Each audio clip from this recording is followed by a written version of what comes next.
한전 측에서는 자기들의 책임이 없다고 보상 못 해준다고 해가지고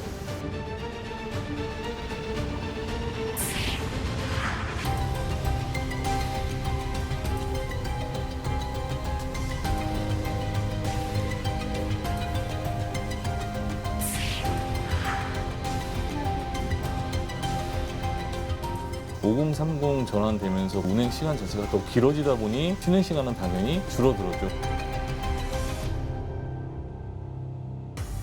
지난 5월 1일 새벽 5시가 조금 넘은 시간, 대전 동구와 중구 일대 6만 4천여 가구가 일제히 정전이 됐습니다. 원인은 변전소 화재 때문이었습니다. 갑작스런 정전 사태로 인해서 해당 지역 주민들이 겪어야 했던 고충과 정전 그 이후에 아직 끝나지 않은 이야기를 만나봅니다. 이유 있는 현장의 목소리, 전지적 현장 시점입니다. 어떻게 뭐 옆으로 계속 터지는데? 지난 5월 1일 토요일 새벽 5시 한국전력공사 남대전 변전소에서 폭발음과 함께 대형 화재가 발생했습니다. 이로 인해 동구와 중구 지역 6만 4천여 가구의 전력 공급이 끊겼고 주민들이 큰 불편을 겪었습니다. 해당 지역 상가에서는 정전으로 인한 2차 피해가 우려되는 상황이었습니다. 한국전력공사 대전세종 충남본부에서는 주민 피해 보상과 관련한 절차를 빠르게 진행할 것이라고 밝혔습니다. 하지만 사고가 난 지 3개월이 지난 지금까지도 보상이 제대로 이뤄지지 않고 있다고 해서 찾아가 봤습니다. 마트를 운영하는 김우철 씨는 당시 8시간이 넘는 정전으로 많은 피해를 입었다고 주장하고 있습니다. 다른 고기들은 문제가 크게 안 되는데 이렇게 얇게 썬 고기들, 이제 대패나 이제 차돌박이들, 그것들은 상온에 10분만 있으면 다 녹아버리거든요. 녹았기 때문에 상품성은 없어졌어요. 이 부분이 제일 문제가 심각했죠. 이런 콘들이나 이런 튜브에 들어있는 아이스크림, 이것들도 조금만 냉동기가 꺼져버리면 물이 흘러버리니까. 육류나 아이스크림 같은 냉동식품의 피해도 있었지만 더 큰 피해는 따로 있었다고 합니다. 마트가 7시부터 새벽 00시까지 영업을 하는데 그때 07시에 나왔을 때는 전기도 다 끊겨 있는 상태고 양초 막 그런 거 필요한 거 사려고 오셨는데 계산기에 계산대도 안 켜지다 보니까 전혀 저희는 장사를 할 수가 없는 그런 상황이었죠. 전기가 들어온 시간은 1시에서 2시 사이쯤 제가 그렇게 기억을 하고 있어요. 그때부터 장사를 했으니까. 아침부터 거의 점심때까지 장사를 못했기 때문에 반토막이 나버렸어요. 화재가 발생한 날은 토요일. 평소 같은 요일보다 절반가량 매출 손실이 발생한 김우철 씨는 한전 측에 피해 보상 문의를 했습니다. 7월 이때쯤 13, 14 이때쯤 오신 것 같아요. CS 팀장님이란 분이 오셔가지고 어떤 이유 때문에 지금 이게 불이 났는지 여쭤봤는데 그것도 아직 수사 결과가 나온 것도 없고 그렇게만 딱 잘라 말씀을 해주셨어요. 죄송하다고. 피해 보상은 영업 피해 보상을 해줄 수가 없다고. 사장님께서는 이해할 만한 설명을 듣지 못하는 네, 수사 결과가 안 나왔다고만 계속 얘기를 했어요. 뭐 국가수에 대한 수사 결과가 안 나와가지고. 당시 화재로 10시간가량 정전 피해를 입은 대성동의 한 아파트를 찾았습니다. 5월 1일이면 3, 4일 정도 되면은 우리한테 공문을 보내서 이제 어떻게 처리를 해 주십시오라고 요청해야 되는데 아무것도 없어가지고 5월 7일 날 제일 처음에 최초로 이제 피해 보상 요청 공문을 보냈고. 당시 아파트에서는 자가 발전기를 사용했는데요. 정전 복구가 늦어지면서 등유 사용량이 많아졌고 배터리도 고장이 났습니다. 또한 전기 복구 과정에서 과부하로 인해 CCTV도 고장 났습니다. 저희들이 이제 그 주민 피해, 그다음에 발전기, CCTV 그 고장 난 거, 비상 발전기 배터리 열화된 거, 직원들 그 특근 수당의 부분, 이 부분에 대해서 공문으로 보내서 이 부분을 해결해 주십시오라고 했죠. 하지만 한전 측에서는 배터리와 CCTV 교체 비용만 보상해 줄 수 있다고 밝혔다는데요. 일부는 되고 일부는 안 되고. 기준이 어떻다고 왜라고 하시나요? 전기적 손해, 전기적 피해를 입은 것은 해준다. 그래 이제 전기적 피해 정전이 됐기 때문에 우리 발전기가 돌아갔잖아요. 21시간 돌아갔잖아요.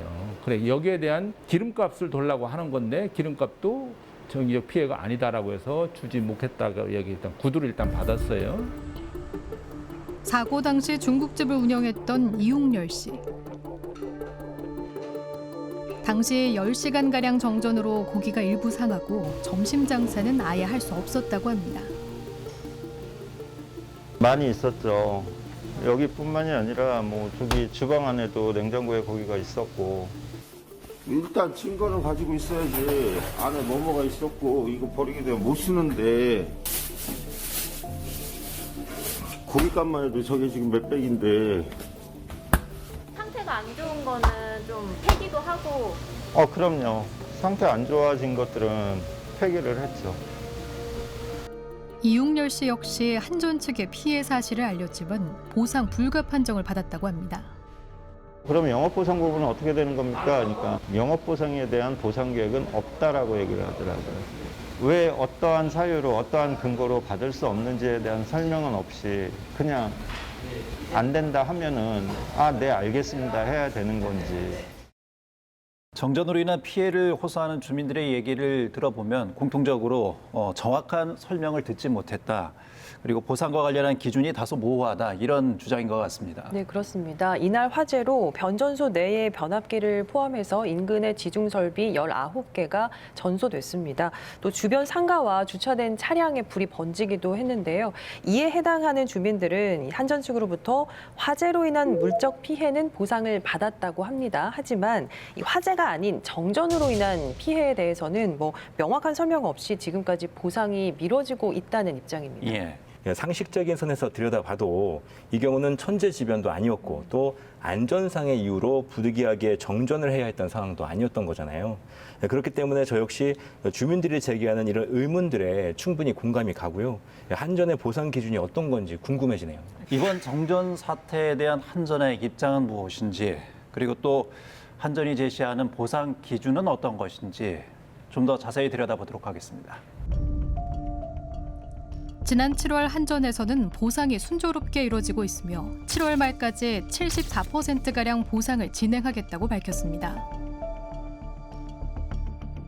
취재진은 이에 관해 보상 진행 상황을 확인하고자 취재 요청을 했지만 한전 측에서는 거절했습니다.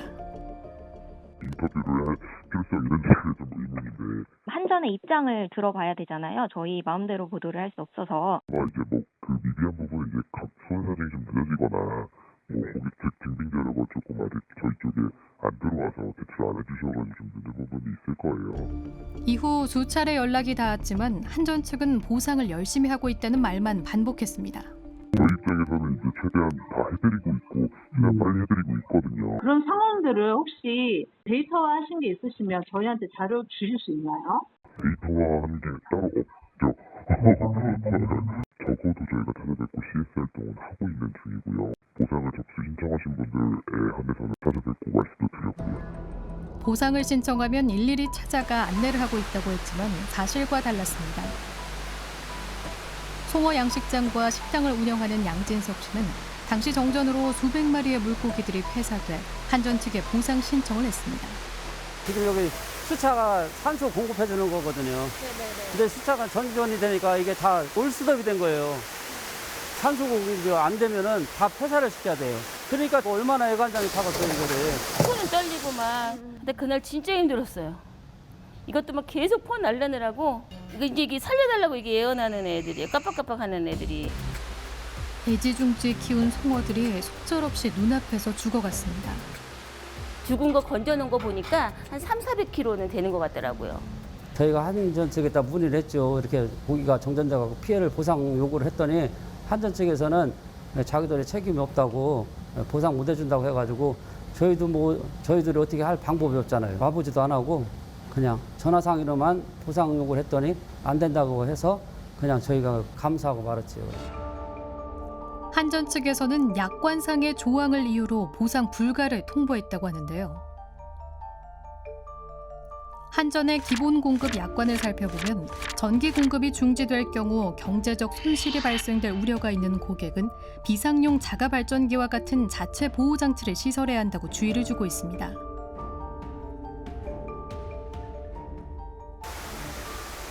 양진석 씨는 약관에 따라 자가 발전기를 설치해 놓고 있었습니다. 네, 여기 발전기가 이렇게 설치가 이게 됐어요. 이건 그럼 사장님께서 개인적으로 설치를 하신 거예요? 예, 한전에서 만약에 정전해서 피해가 있을 시에는 보상이 못 해준다. 자가적으로 발전기를 설치를 해갖고서는 발전기를 설치해 놓으라고 그래가지고. 하지만 안타깝게도 당시 발전기는 고장나 있었고 이른 시간이라 수리 또한 어려웠습니다. 양진석 씨는 피해를 입었음에도 그 책임이 소비자에게 있다는 한전의 태도가 부당하다고 말합니다. 저희 개인이 어떻게 뭐 할 수 있는 방법이 없잖아요. 소송할 수도 없는 거고. 책임을 우리 고객한테 전적으로다가 책임을 전가해갖고 이건 너무 억울하지 않습니까, 이거는. 말씀하시는 분들이 진짜 정직한 그 피해자이신지도 저희 쪽에서 확인을 해봐야 되는 부분이기 때문에 저라도 그럴 것 같아요. 이제 고장이 나 있던 물건이 있었는데 이거 나도 신청할 때 신청 같이 넣어볼까? 약간 이렇게 리액션이 나오는 분들도 있을 수 있단 말이에요.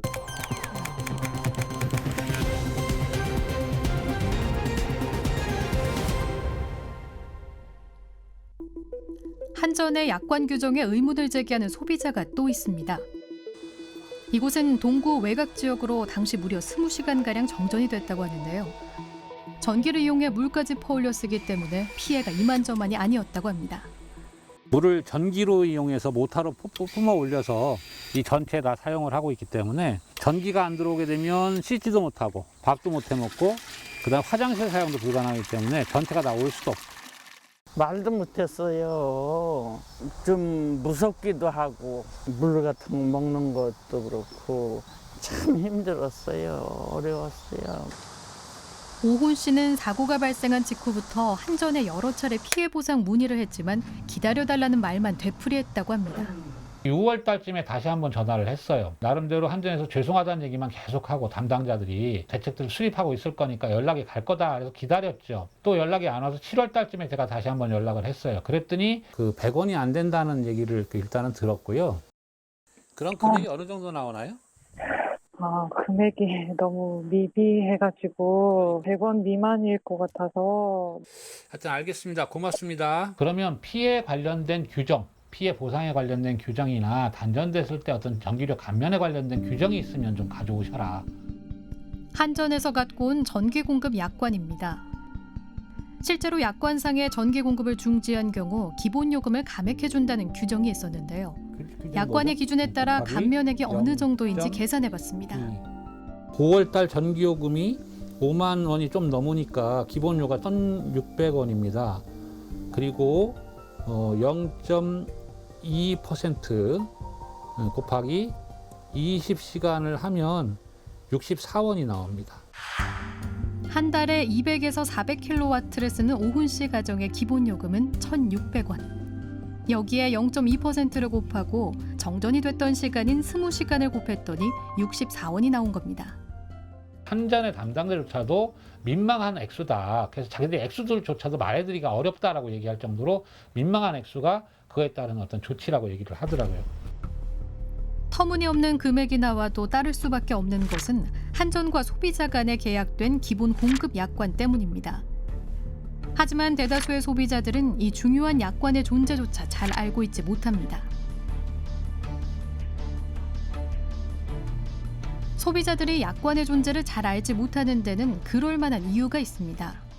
철도라든지 수도, 전기 이런 부분에 대해서는 약관을 교부할 의무를 지금 현재 약관법에서 조금 사업자에게 유예를 두는 거죠. 사업자가 제공하지 않아도 되는 것으로 규정을 하고 있기 때문에 소비자들은 이제 기본 공급 약관을 본 적이 없다, 나는 계약 체결하면서 들은 적이 없다 이렇게 많이 이야기들을 하세요. 분쟁이 발생했을 때라도 정확하게 이 관련 규정에 대한 약관 부분, 그 당시에만이라도 조금 안내할 수 있는 절차가 있으면 소비자에게 유익할 것 같기는 합니다. 지난 5년간 정전 피해 신고는 연평균 4천 건에 달했지만 한전 측에서 배상한 사례는 20건에 그쳤습니다. 취재진의 거듭된 인터뷰 요청에 한전 측은 결국 서면으로 입장을 밝혀왔는데요. 먼저 이번 사건의 보상이 어느 정도 진행됐는지에 대한 설명과 근거 자료를 요청했습니다. 이에 한전은 근거 자료는 제시하지 않고 보상 대상은 총 180건, 그중 162건을 완료했다고 답했습니다. 공급 약관상 정전 피해에 대한 요금 감면 산정식의 산출 근거를 묻는 질문에는 해당 약관 조항을 그대로 복사해 보내왔습니다. 전문가는 한전의 기본 약관 규정에 근본적인 문제가 있다고 지적합니다. 우리나라의 특수한 사정이죠. 사실 뭐 미국이나 이런 데는 여러 개 민간 그 전기 공급자들이 있어서 서로 경쟁을 하다 보니까 서비스나 이런 보상 규정 이런 것들도 고객 중심으로 짜여져 있는데 우리나라는 이제 독과점 기업으로 이제 어떤 특혜를 누린 것도 사실이거든요. 그러다 보니까 고객 중심보다는 공급자 중심으로 정관도 약관 이런 것도 만들어져 있다는 거고요. 한전 측이 보다 현실성 있는 그 보상 비율을 산정할 수 있도록 이게 외부에서는 어떤 제도적 장치가 마련돼야 되지 않나. 정전 사고 이후 한전은 생각지도 않은 선물을 들고 오훈실에 찾아왔다고 합니다. 죄송하다고 이런 선물들을 들고 왔는데 마스크하고 손소독제, 그다음에 전기 멀티탭하고 그 한전 측에서 생각하는 한전 측에서 주장하는 것들이 이런 걸로 그냥 다 끝난 걸로 얼토당토 않는 비현실적인 그 감액으로 그냥 끝나는 걸로 이렇게 얘기하는 건지 모르겠는데 그렇다면 그건 실제적으로 그 주민들을 우롱하는 처사라고 저는 생각을 합니다. 사고가 난 지 3개월. 정전은 복구됐고 일상의 평온도 되찾았지만 민심은 여전히 회복되지 않고 있습니다. 한전 측에서는 그냥 안 된다고만 하기 때문에 너무 억울하죠. 힘없고 얘기 안 하는 주민들한테는 그냥 넘어가려고 하는 것 같은 생각이 들어서 보상 체계도 제대로 없는 것 같고 조금 많이 바뀌었으면 하는 그런 생각이 많이 들었어요. 최장 20시간까지 정전에 불편을 겪어야 했던 그런 주민도 있는데 한전 측에서 제시한 정전에 대한 전기료 감면액이 고작 64원입니다. 그래서 이걸 어떻게 봐야 될까요? 20시간씩이나 정전이 되면 고생이 꽤 크잖아요. 예. 그 고생에 대한 보상이 전기요금 64원 감액이라니 이건 좀 한전의 기본 공급 약관 자체가 현실과 너무 동떨어진 게 아닌가 이렇게 좀 생각이 됩니다. 송어 양식장의 경우를 보면요. 약관상에 있는 이 정전을 대비해서 비상용 자가 발전기를 설치해 피해가 발생하지 않도록 주의해야 합니다. 이 문구 하나를 들어서 피해에 대한 조사도 제대로 하지 않고 보상이 불가하다는 말을 들어야 하는지 이 지점도 쉽게 이해가 되지는 않습니다. 예. 네, 사실 이 일반적인 약관의 경우에는 공급자와 소비자 사이에 그 소비자에게 과도한 책임을 지우는 조항, 이 경우에는 약관 규제법상 불공정 약관으로 해석이 돼서 일정 부분 제재를 받을 수 있는 여지가 있습니다. 하지만 이 한전은 전기 공급의 특수성을 이유로 전기 공급 약관상의 손해배상 면책 조항을 규정하고 있는데요. 다소 폭넓게 면책을 하고 있습니다. 예, 최근에 다양한 정전 피해가 발생하면서 이 국민권익위원회에서 한전 측에 정전 피해 배상 절차의 투명성 제고 방안을 마련하라 이렇게 권고하기도 했다면서요. 네, 맞습니다. 지난 2019년에 당시 권익위가 5가지 권고안을 냈습니다.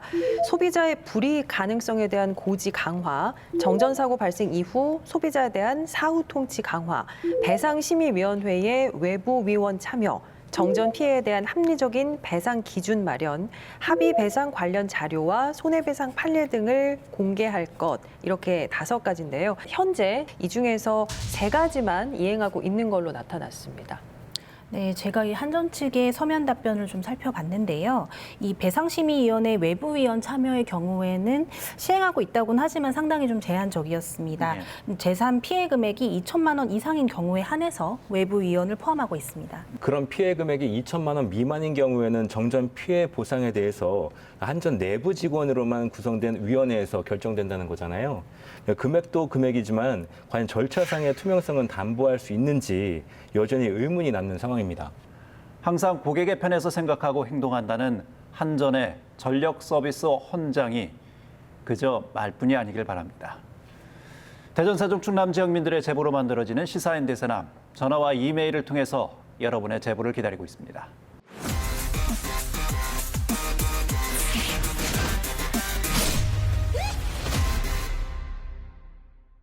코로나19 4차 대유행의 확산세가 여전히 꺾이지 않고 있습니다. 지난주 수요일에는 전국 신규 확진자 수가 역대 가장 많은 2,000명대를 기록을 했죠. 그 어느 때보다 방역의 고삐를 바짝 당겨야 하는 이때 확진자가 적은 지역으로 사람이 몰리는 이른바 풍선 효과까지 나타나고 있습니다. 우리 지역도 예외는 아닙니다. 오늘 시민늑보 불청객에서 그 현장을 고발합니다. 2021년 8월의 어느 금요일 오후 많은 사람들이 더위를 피해 충남 공주시에 있는 계룡산 국립공원 인근 계곡에 모였습니다. 그런데 현재 코로나19 감염 확산으로 대전에서는 거리두기 4단계 그리고 전국적으로도 3단계가 시행 중인데요. 하지만 이곳은 전혀 다른 세상 같아 보입니다. 대전, 세종, 충남 방역 현장을 둘러보았습니다. 네, 이곳은 충청남도 공주시 계룡산 국립공원 안에 있는 계곡 인근 식당가가 몰려있는 곳입니다. 현재 휴가철이라서 상당히 많은 분들께서 이곳을 찾고 계신데요. 그렇다면 이곳 식당들은 과연 방역 수칙을 제대로 지키고 있을까요?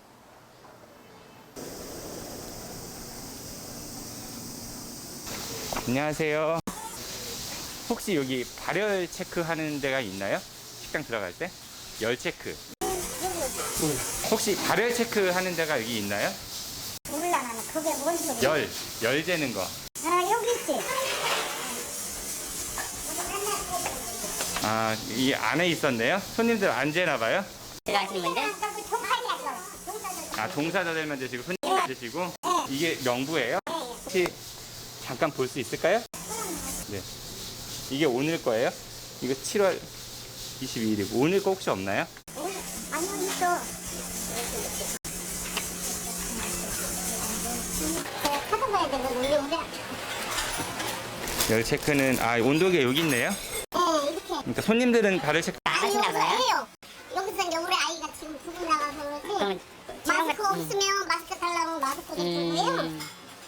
이렇게. 이거는 직원분들 네. 분들은 체크한 거 표시 안 하시나요? 아니요, 저거 있잖아요, 저거. 이거 오늘 정상 있으면 다 정상이에요, 이거.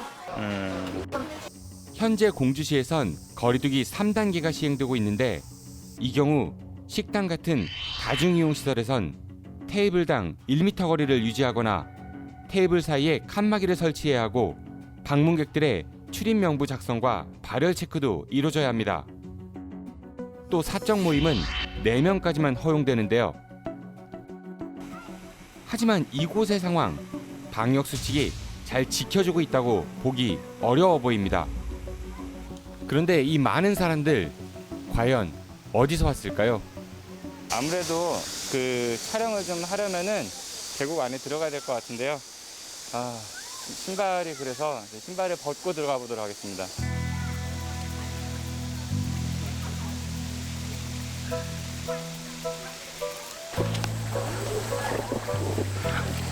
어디에서 놀러 왔어요? 대전이요. 대전에서? 방학해서. 방학해서? 아유, 어디에서 놀러 왔어요? 네? 어디에서 놀러 왔어요? 천안이요. 천안? 어느 지역에서 오셨나요? 서울에서요? 휴가 오신 거예요? 대전이요. 대전에서 휴가 오신 거예요? 네. 서울이요. 서울에서 오셨어요? 네. 대전에서 오셨어요?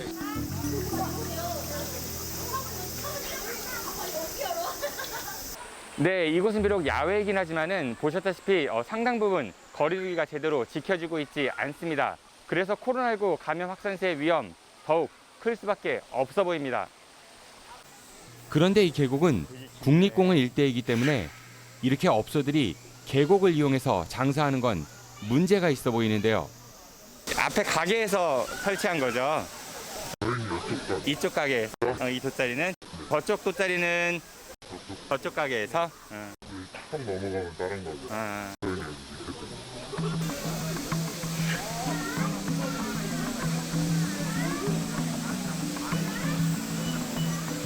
밖에 돗자리 펴는 거 원래는 밖에 계곡은 여기 식당 건 아닌 거죠? 아니죠. 예, 근데 돗자리 펴놓고 영업하시잖아요. 계곡에서 음식 드시면 원래 안 되는 거잖아요. 저기 그 전에 시하고 가서 확인했는데 음식은 안 내려가요. 음식 많이들 드시던데요, 보니까. 아니 그럼 파전하고 저기지. 파는 음식 아니에요? 시에서 그렇게 했어요. 저분은 거기 음식을 아니고 네. 간단한 거만. 그러니까 뭐 파전이. 그렇지. 그것도 음식이잖아요, 파전도. 근데 여기 다 하니까. 여기서 이제 뭐 파전 같은 거 포장들을 해다가 본인들이 이제 뭐 드시는 거야. 포장이 아니라 이렇게 쟁반에다 해갖고 갖다 주니까 그거는 그 포장이 아니라 그런 거 아니에요? 밑에서 확인하고 왔는데. 글쎄 그건 잘 모르겠어요 저는. 이곳 상인들은 모두 파전은 음식이 아니다라는 이해할 수 없는 이유를 들면서 버젓이 이루어지고 있는 계곡에서의 영업행위 자체를 부인하고 있는데요. 그렇다면 이런 영업행위 과연 문제는 없을까요? 공항구역이 아니거든요. 그래서 저희가 단속하고 싶어도 그쪽은 단속 대상이 안 돼요. 공주시 관할이에요. 공주시에서 이거 단속 같은 건 안 나오나요? 안 나오더라고요. 공주시에 요청했거든요. 단속 요청 이런 것도. 근데 공주시에는 딱히 피드백이 없었어요. 이때까지. 사실상 저희가 이거를 계속 나가서 점검할 수는 없잖아요. 인력상 어려워가지고. 네. 공주시에서 파전 뭐 이런 건 된다 이렇게 허락하셨다 이렇게 또 주장을 하시거든요. 아니요, 뭐 저희가 어떤 말씀을 했을지 모르겠지만 그런 식으로는 절대 말을 안 했을 것 같아요. 이렇게 관할 행정기관에서 방관하고 있는 사이 이곳 계곡에선 방역 위험과 함께 불법 영업행위도 성행하고 있었습니다. 네, 저는 지금 대전 인근에 있는 또 다른 도시인 세종시의 방역 상황을 좀 보기 위해서 세종시로 이동을 하고 있습니다.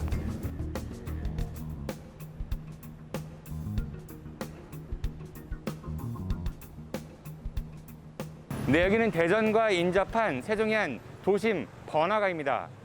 현재 대전에서는 거리두기가 4단계이기 때문에 저녁 6시 이후에는 2명까지 사적 모임이 제한되지만요. 세종은 3단계라 4명까지 사적 모임이 가능합니다. 그래서 대전에서의 규제를 피하기 위해 세종까지 원정 오는 사례도 있다고 하는데요.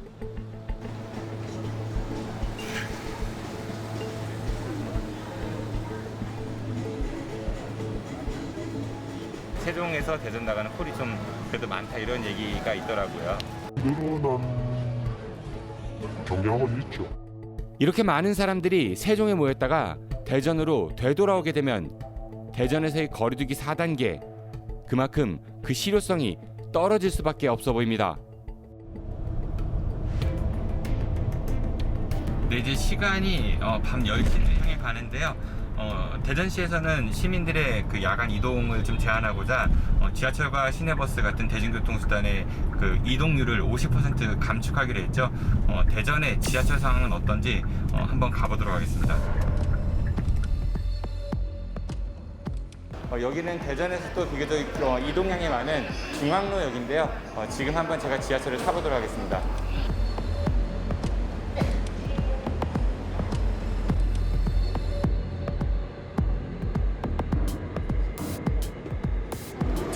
네, 지금 10시가 조금 넘은 시간인데요. 보시다시피 지하철을 이용하는 시민들이 상당히 많이 계십니다. 아마 50% 감축 영향도 좀 있지 않나 싶은데요. 이러면서 밀집도에 대한 그런 우려의 목소리도 나오고 있습니다. 그 배차 간격 늘어가지고 대기 시간 길고 지금 보이듯이 사람도 많아가지고 위험하기도 하고. 사람이 더 많아지잖아요. 밀집도가? 공간 안에 이게 더 위험한 게 아닐까 싶은 생각이 들더라고요. 가고 싶을 때 집에 못 가고 기다렸다가 이렇게 사람들이 더 많이 모이니까 좀 더 불안한 것도 있고 꼭 이용해야 되는 필수적인 분들도 있을 텐데. 그런데 대전시가 거리두기를 4단계로 격상시킨 이후에도 지하철 이용객 수의 감소폭이 그리 크지 않다는 조사 결과도 있었습니다. 그래서 대전시에서 실시하고 있는 50% 감축 운행이 실효성보다는 오히려 시민 불편함과 위험성을 더 키우고 있다는 지적도 나오고 있는데요. 현재 대전의 확진자 수는 10만 명당 4단계 기준인 4명을 뛰어넘어 전국에서 유일하게 5명으로 심각한 수준입니다. 그러면서 중증 환자들을 위한 치료센터도 모두 포화 상태에 이르렀고 또 생활치료센터 역시 포화 상태에 이르렀는데요. 나와 내 가족 그리고 이웃의 안전을 위해서라도 이제 시민 모두가 잠깐의 멈춤에 동참해야 할 것 같습니다. 이른바 풍선 효과라고 하죠. 거리두기 4단계가 적용 중인 대전을 벗어나서 지금 세종과 충남 등 인접 지역으로 사람들이 몰리고 있다. 이런 얘기인 것 같습니다. 현재 대전은 거리두기 4단계를 8월 22일까지로 연장을 했습니다. 사적 모임 인원이 오후 6시 이후 2명까지만 가능하고요. 유흥시설은 물론 노래 연습장까지 집합금지 업종에 포함되면서 아예 운영이 중단된 상태입니다. 반면에 3단계인 충남과 세종의 경우에는 사적 모임 인원이 최대 4명, 그리고 클럽과 노래 연습장 등의 유흥시설은 오후 10시까지 영업이 허용된 상태입니다. 예. 말씀하신 풍선 효과의 우려가 현실로 나타나 버린 겁니다. 예, 특히 더 걱정스러운 게 지금 이런 분위기가 남녀노소를 가리지 않는다는 건데요. 최근에 2030 세대 사이에서 일명 방팅이라고 하는 SNS를 통한 신종 번개가 유행하고 있습니다. 이제 거리두기로 술집과 음식점이 일찍 문을 닫으니까 영업시간 제한이 따로 없는 방으로 몰린다고 하는데요. 주로 비대면 체크인이 가능한 공유 숙박시설을 많이 찾는다고 합니다. 예. 방역 사각지대인 셈이죠. 예, 궁금한 점이 이제 화면에도 나왔던 것처럼 야외이기는 하지만 계룡산 국립공원 인근 계곡에서 거리두기를 지켜지지 않는 부분, 그리고 저렇게 계곡 내에서 영업을 하는 부분은 위법인 것이죠. 우선 허가받지 않은 구역에서 영업행위를 하는 것 자체가 식품위생법상 위법사항으로 발생할 수 있고요. 또 식당의 관리하에 계곡에서 식당 음식을 먹는 행위는 방역수칙 미이행으로 업주는 물론 손님 역시 과태료 대상이 될 수 있습니다. 예, 거리두기 4단계 강화 이후에 대전의 확진세가 그나마 조금 꺾였는데 이런 무분별한 사적 모임 때문에 또 확진자가 증가하는 건 아닌지 또 걱정이 되네요. 네, 모두가 힘들게 버티고 있는 상황입니다. 나와 내 가족 그리고 우리 이웃 모두의 안전을 위해서라도 지금은 잠시 멈출 때가 아닐까 싶습니다. 지금 여러분은 시사인대선함과 함께하고 계십니다.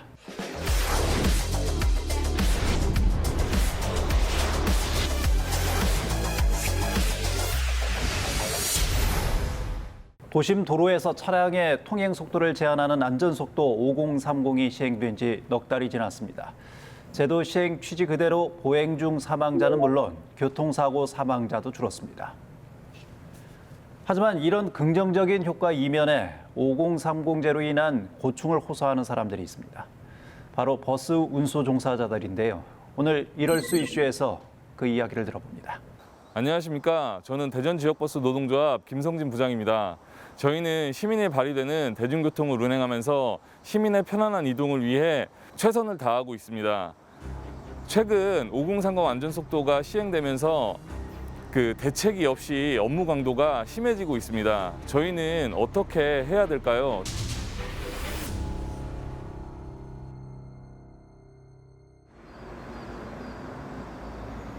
대전시 동구, 낭월, 시내버스 공영 차고지.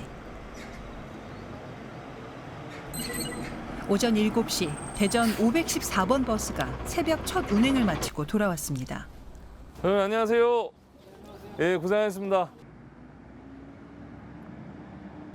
다음 출발 전까지 식사 및 휴식을 취하는 시간이지만 기사님들은 쉴 틈 없이 차량 정리를 합니다.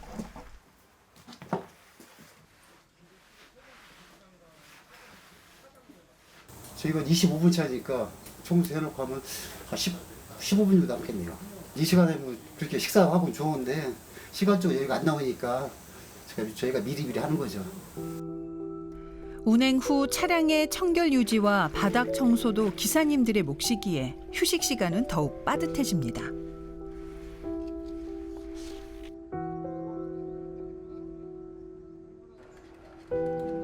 이렇게 차량의 내외부 정리정돈을 마치고 나면 커피 한 잔 제대로 마실 틈 없이 다음 운행 준비를 해야 합니다.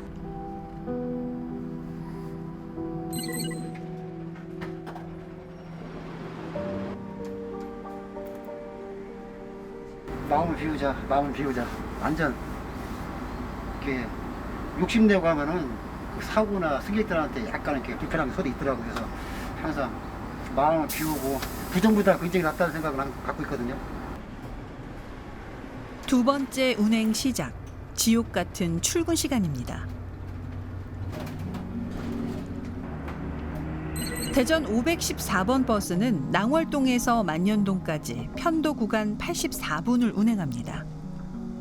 여기에 많은 어린이 보호구역과 교통체증 구간, 골목을 지나다 보니 기사들에게는 최악 노선이라 불리는데요.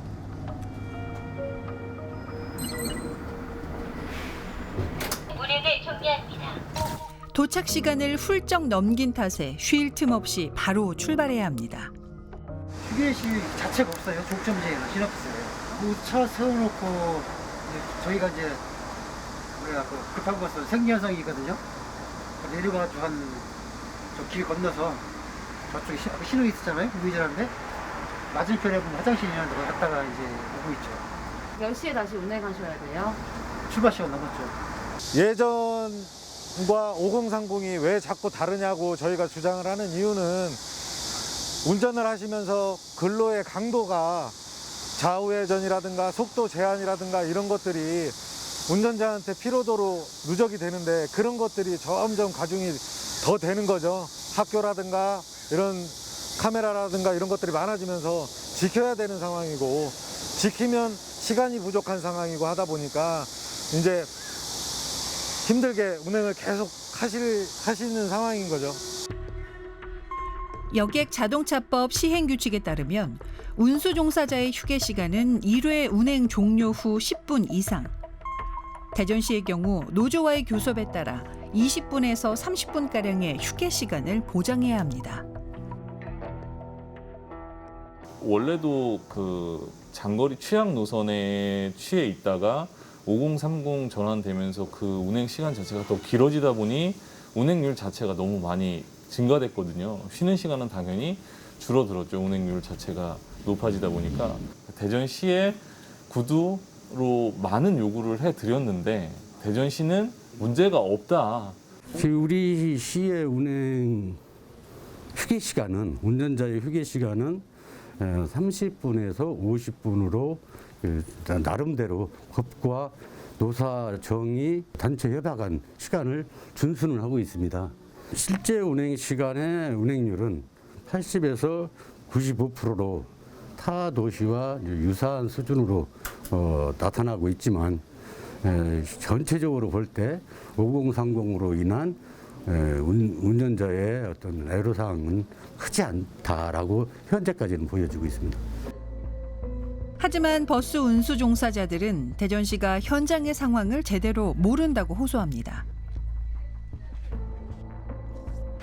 대전시의 휴게 시간 산정 기준은 종점에 돌아오는 버스의 마지막 정거장에서 다음 출발 첫 정거장까지 전체를 포함합니다. 정거장에서 종점까지 오는 시간도 휴게 시간이라는 겁니다.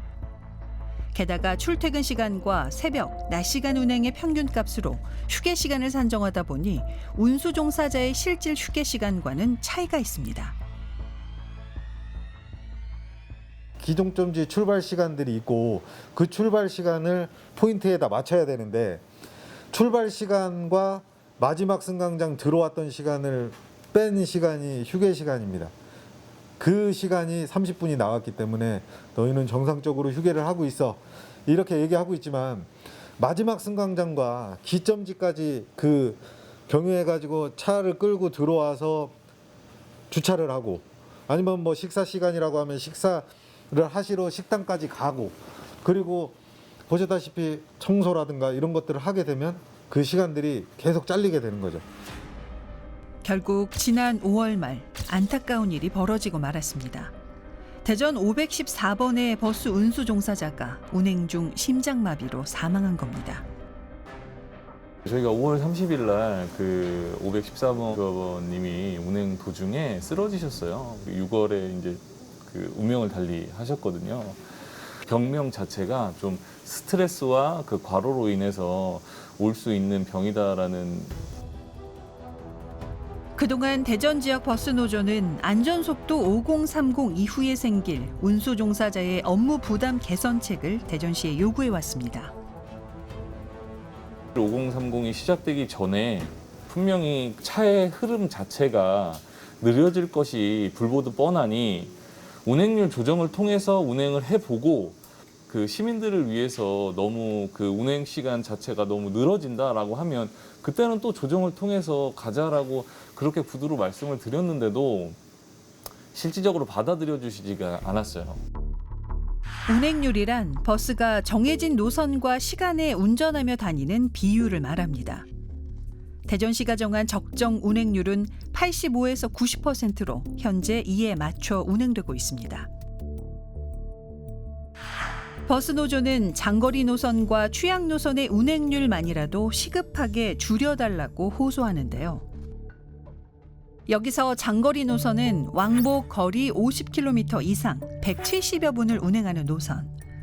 취약 노선은 막힘 주의 구간이 빈번해 실질 운행 시간이 편도 84분을 넘는 노선을 말합니다. 운전기사분들이 요구하는 현재 시에서 가이드라인을 잡고 있는 운행률보다 더 낮춰달라고 할 경우에는 추가적인 차량이 필요로 하고 더 많은 운전기사가 필요로 하죠. 왜냐하면 배차가 더 많이 돼야 운행률이 짧아지기 때문에. 그래서 적정한 운행률은 우리 시가 무리하게 운행률을 적용해서 시행하고 있지 않다. 2005년 버스 준공영제 실시 이후 대전시의 시내버스 만족도는 꾸준히 증가해 왔습니다. 그동안 대전시 시내버스 운수 종사자들은 승객 안전 및 각종 민원까지 책임져 왔습니다. 열악한 휴게 공간과 부족한 휴게 시간을 감내해 왔습니다. 요즘 한참 덥잖아요. 더운데 그 인원은 많은데 그 휴게식 공간은 아주 적습니다. 협조해가지고 뒤에 늦게 오신 분들 같은 경우는 좀 밥을 먹고 좀 시원하게 좀 몸을 식히고 가야 하는데 좁다 보니까 몇 사람 앉으면 자리에 앉을 데가 없어요. 그럼 나가서 땡볕에 서 있다가 커피 한 잔 마시고 냉커피 한 잔 빼먹고 가고 하다 보니까. 여기에 최근에는 5030 안전속도 시행으로 예상치 못한 민원도 늘어났다고 합니다. 5030이니까 또 왜 이렇게 느리게 가냐. 알고 계시지만, 승객들이 알고 계시지만 과거에 출고 시간에 7시 40분 차를 탔으면 내 회사에 이렇게 도착을 했는데 5030이 시작되고 나서부터는 좀 늦어지면 차가 늦게 왔다. 5030 전의 수준으로 운행 시간과 속도가 호전되고 있는 어떤 부분이기 때문에 단순히 5030으로 인한 어떤 문제가 크다라고 아직 우리 시에는 바라보지 않습니다. 다만 우리 시의 운전기사분들이 2,800여 분이 돼요. 또 시민들이 하루에 한 31만 명이 버스를 이용하는데 이분들이 모두 만족할 만한 어떤 수준의 버스 서비스가 필요로 하다라고 우리 시에서는 바라보고 그런 부분으로 노사정 수시로 협의를 통해 가지고 합리적인 노선 운영을 하겠다라는 게 우리 시의 입장입니다. 하지만 기약 없는 개선책을 기다려야 하는 운수 종사자들은 답답하기만 합니다. 12년 경력의 이찬은 씨도 요즘 같은 피로감은 처음이라는데요. 그래서 5월 26일 날 오전 근무였었는데 그 며칠 전부터 몸이 계속 안 좋았어요. 피로감이 누적돼 있었거든요. 3일 정도를 병원에도 못 갈 정도로 아팠어요. 지연 출발도 하고 이 집중력도 굉장히 많이 떨어지고 체력도 굉장히 고갈되어 있는 상태입니다. 어려운 상황을 감수한 채 운행을 이어가야 하는 시내버스 종사자들. 큰 문제는 없다는 대전시. 5030 시행 넉 달째. 시내버스 종사자들이 지쳐가고 있습니다. 저희는 매일 안전 운행을 위해 최선을 다하고 있습니다. 하지만 저희의 안전이 시민의 안전이라고 생각합니다. 운행률의 조정을 통한 대전시의 조속한 대책 마련을 촉구합니다. 그러니까 도로에서의 제한 속도는 낮아졌는데 그 버스 운행 시간은 그대로여서 이 기사님들이 현재 여러 가지 고충을 겪고 있다. 이런 호소인 것 같습니다. 예, 그렇습니다. 예, 속도는 줄이라고 해놓고 배차 간격과 운행 시간이 그대로라면 그 위반해서 운행하라는 소리냐 이렇게밖에 생각할 수밖에 없을 것 같은데요. 결국에 승객들의 안전에도 영향이 있는 것이다 보니까 자신들의 휴가 시간을 줄여가면서 이러지도 못하고 또 저러지도 못하고 그래서 답답하다 이렇게 호소하는 그 기사님들도 많더라고요. 그러니까 지금 휴게 시간을 두고서 대전시와 현장에서 일하는 버스 기사분들의 입장이 서로 지금 다른 거죠? 네, 그렇습니다. 현재 대전시와 노조가 단체 협약을 통해서 정해놓은 휴게 시간은 20분, 장거리 노선의 경우 최장 30분입니다. 하지만 실제로 근로 현장에서 이 시간이 제대로 지켜지고 있는가가 중요할 것 같은데요. 버스 내부 정리, 그리고 바닥 청소, 차량 관리, 분실물 처리 등의 시간을 제하고 나면 실질 휴식 시간은 채 10분이 되지 않는 경우가 발생한다고 합니다. 하지만 이 근로기준법에 의해서 휴게 시간은 근로자가 자유롭게 이용해야 한다, 이렇게 규정하고 있고요. 즉 사용자의 지휘 명령에서 완전히 해방되고 자유롭게 보장된 시간, 이것이 바로 휴게 시간으로 봐야 한다는 것이죠. 예, 대전시는 평균 휴게 시간은 2~30분이 주어지고 있다.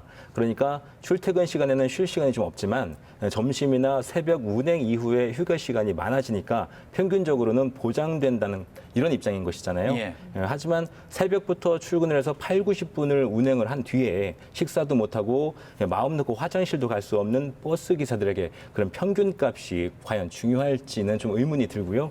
보다 좀 균형적으로 휴게 시간이 확보돼야 되지 않을까 이런 생각을 좀 해봤습니다. 예, 대전시에서는 이 취약 노선과 또 장거리 노선에 대해서 개선을 좀 고려해 보겠다라고 밝혔는데요. 하지만 배차 간격이나 운행이 조정되면 그만큼 또 시민들의 불편이 가중될 수 있기 때문에 충분한 노사정 협의 과정을 거치겠다라고 밝혔습니다. 예, 버스기사는 코로나 시국에 불특정 다수와 대면하면서 시민의 편의를 위해 일하는 대표적인 필수 노동자입니다. 그들을 위해서 실효적 지원책을 마련하는 것, 그것이 그들의 도움으로 일상을 이어가는 우리 모두를 위한 길이 아닐까 싶습니다.